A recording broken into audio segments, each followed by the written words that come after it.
10 ডিগ্রির নিচে নামবে পারদ, বাংলায় জাকিয়ে শীতের দাপট। অবশেষে রাজ্যে জাকিয়ে শীতের দাপট। উত্তুরে হাওয়ার জেরে রাজ্য জুড়ে বাড়ছে কাঁপুনি।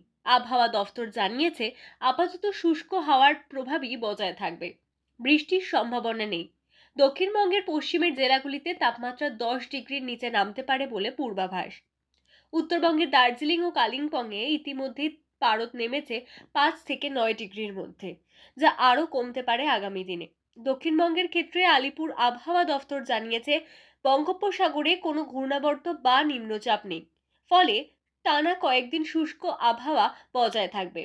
বাঁকুড়া, বীরভূম, মুর্শিদাবাদ, নদিয়া, হাওড়া, পূর্ব পশ্চিম বর্ধমান সহ বিভিন্ন জেলায় শীতের তীব্রতা আরও বাড়বে। কলকাতায় আজকের সর্বনিম্ন তাপমাত্রা 15 ডিগ্রি, যা স্থিতিশীলই থাকবে বলে অনুমান।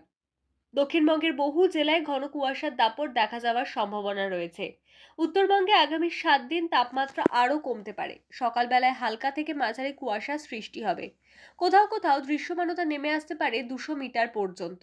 দার্জিলিং, আলিপুরদুয়ার, কোচবিহার ও জলপাইগুড়িতে জারি হয়েছে ঘন কুয়াশার সতর্কতা। দার্জিলিংয়ে পারদ ইতিমধ্যেই 5 ডিগ্রির ঘরে নেমেছে এবং আগামী দিনে আরও নামতে পারে বলে পূর্বাভাস।